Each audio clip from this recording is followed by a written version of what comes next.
Hello. About 16 years ago, while at work, I was participating in a conversation with about 20 people. It was a strategic discussion about the future of our company. I was still fairly new in the organization, but was already seen by many as an experienced person in my field with practical insight into how our company's offerings would be engaged by customers. I'd had professional experience, and I had earned my right to be at the table. Now, at the time, the person attempting to facilitate the conversation, while a senior leader in the company, quickly was showing that he had very little knowledge or experience on the particular topic at the moment. But rather than facilitate the conversation, he continued to try to speak authoritatively on a subject that was increasingly clear he did not understand. Now, throughout the discussion, I kept trying to insert myself into the conversation, first trying to raise my hand, then interject, even try to interrupt. Now, what was doubly interesting was how clear it was this person knew I had something to say. Yet each time I tried to contribute, I was spoken over, told to wait, or passed over for others. I can't know his motivation for being so obviously dismissive. Maybe he did not want to be proved wrong. Maybe he felt that someone who was 20 years his junior and who looked even younger had no place in the conversation or could not possibly know what I was talking about. Maybe he was just having a bad day. Either way, he had the platform, and I was feeling more and more like a token participant rather than a person with insight to offer. Now, finally, one of the company's vice presidents, a woman who never let her voice be silent, who had strong opinions and a history of usually being right, took notice of my frustration, actually stood up, looked the man in the eye and said, "No, you clearly need to be quiet. Will," I was still Will then, "has been trying for most of this conversation to say something that for whatever reason you do not want to hear. We're here to exchange ideas, not just listen to you ramble. What's up, Will?" Well, the conversation changed rather dramatically after that, and I took something away that has influenced how I try to act as a leader, a professional, as a parent, friend, even as a member of society. And that is that I need to keep my eyes, ears, and heart open to the voices that are not being heard. Am I getting the full value and contribution from those around me? That my words and thoughts may not actually be better than others, at least not until they've been combined and mixed up and tested and challenged with the views and ideas of others. This is the nature of healthy debate, a way of respectful conflict and exchange. And it's an important seed in coming to mutual understanding. And this is really only possible when I make sure that the platform I have gives space to those that may not yet actually have the platform and authority I may possess in that particular moment.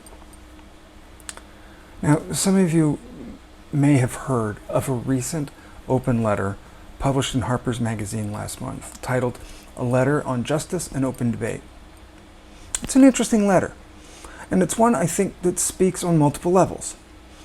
It's an advocation for aggressive public debate, a call for progressive liberalism, and a warning about the risk of constriction of the free exchange of information and ideas by a perceived growth of, and I quote, "intolerance of opposing views, of vogue public shaming and ostracism, and the tendency to dissolve complex issues in a blinding moral certainty."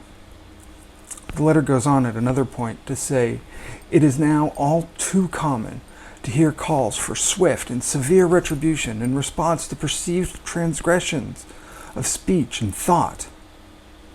Now, on the surface, definitely very high ideals. It even states, as writers, we need a culture that leaves us room for experimentation, risk-taking, and even mistakes. We need to preserve the possibility of good faith disagreement without dire professional consequences. Now, essentially, they are speaking to the current appearance of cancel culture and its dangers or role in our currently polarized political and social climate. Now, if you've not heard of cancel culture, that's okay. It was a new term for me as well. It's basically the idea that a person's public comments or expressed ideas should be treated with complete ostracization. In social media, it may be blocking those with opposing views. It's led to the call for people to be terminated from employment, essentially removed from public view, rightly or wrongly. Now, I'm not here to judge what people are saying or how, or what about. I'm actually interested in looking more closely at what this form of cancellation is, maybe why it exists, how do I live my own life within it? First, I have to remember that cancel culture, or at least this concept, isn't really new. It's actually been a part of human society, I think, for as long as humans have had differences of opinion.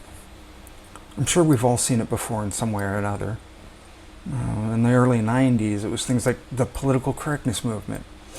And we've seen various rises in social protest over the centuries where people are demanding to be heard.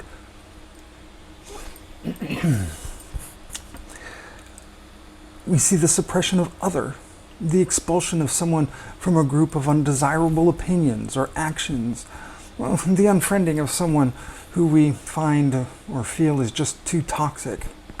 And maybe it's just the current nature of social media that seems to make this behavior seem so much more stark or sudden. But again, I'm not trying to dive into the political or social divides. Where you land on any issue in our current polarized environment, that's where you land. I know we all have colleagues, friends, or family that at some point or another we may have found ourselves turning our back on. And maybe we felt sure in that decision that it needed to be done, or maybe we felt some guilt around it. I know I certainly have been guilty of that. Sometimes another person's words or opinions can just feel like too much to take on or hear anymore. And I can understand that feeling. Now, what I really want to look into is this reaction, and how do I possibly engage with it when it happens in a way that may expand our listening and hopefully, really hopefully, the listening of others. Now, the debate on the Harper's Magazine letter went on for a few weeks, eventually to be drowned out by other news, more exciting vitriol, or more pressing concerns. But there was an observation that I kind of agreed with from a number of commentators that just keeps sticking with me. And I think it's important to be present in our awareness. Almost everyone who was a signatory on the open letter, while self-styled progressives, social warriors, or advocates of liberal and open thought, all have a platform. Most of them fairly large, powerful public platforms. They're seen as public authors or successful authors, social commentarians, public influencers. And some of those signatories directly experienced some form of very public reaction and vitriol to the comments they have made, rightfully so or not. Again, not here to judge their comments, but what was saddening was how often those who felt attacked by society dug in, took to their platforms, and continued to voice ideas that just demonstrated a deafness to the outcries around them. As if the call for social action against these people's words was telling them not to be heard anymore, and saying not to be heard anymore was a way of being deaf ourselves. So it leads me to ask, who is really doing the canceling in a situation like this? Is it the mass of social media and public opinion turning away from them? The employers who react swiftly to public outrage and censure the voice? Is it the masses calling for boycotts? Or is it the person who is so sure of their opinion that they too are not engaging in discourse, but instead reacting from the position of a platform with the power of their voice as the victim?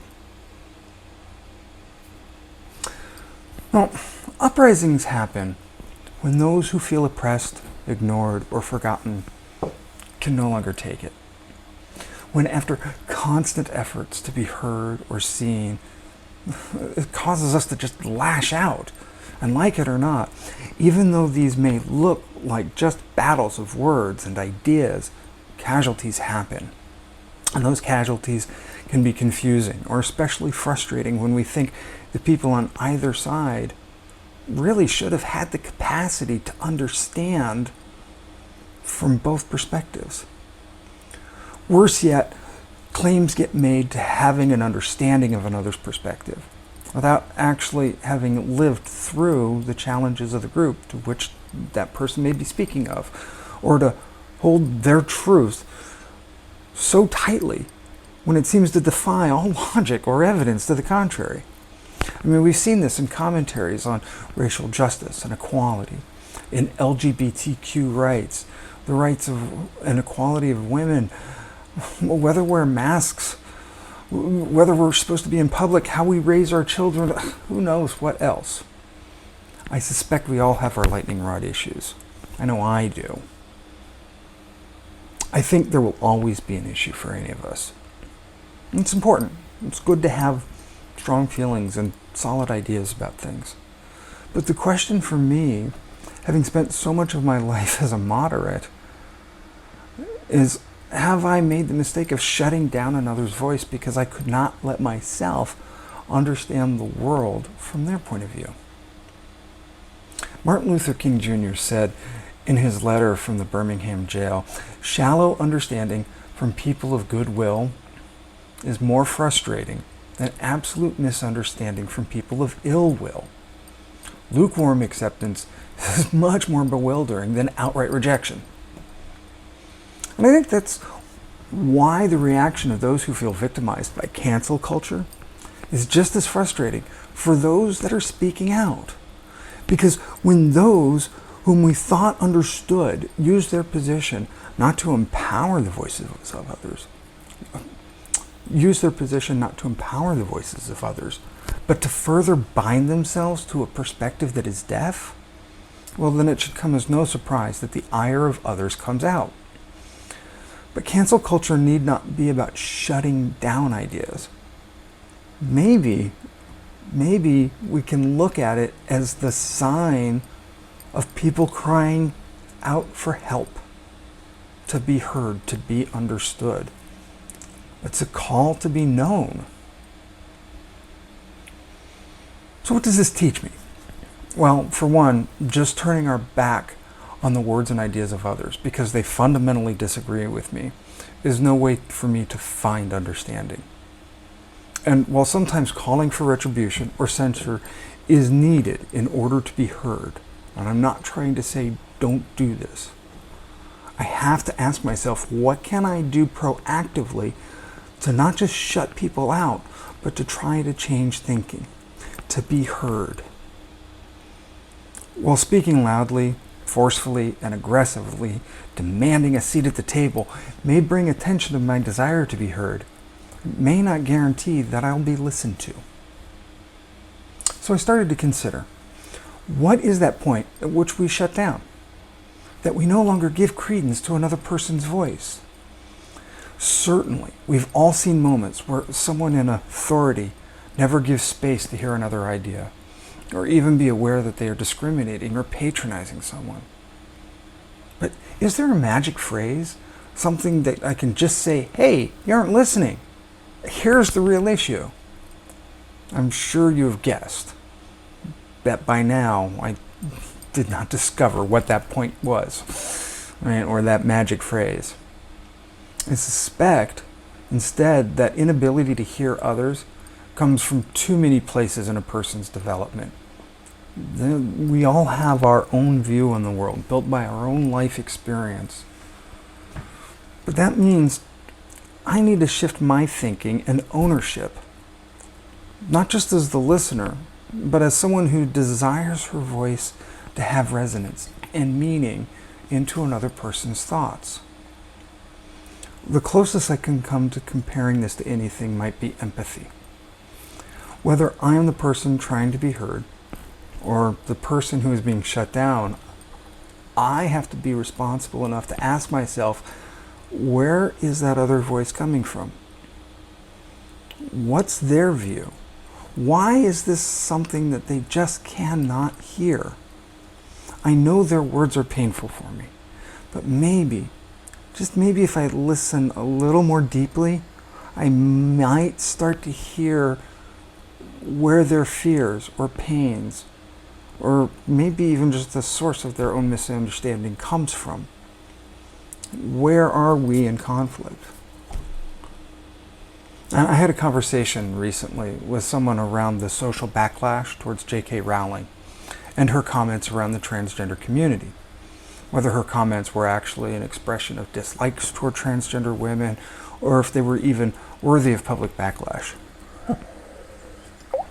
Okay, can we say that one of my lightning rods just got touched? Luckily, I think we had a fruitful conversation.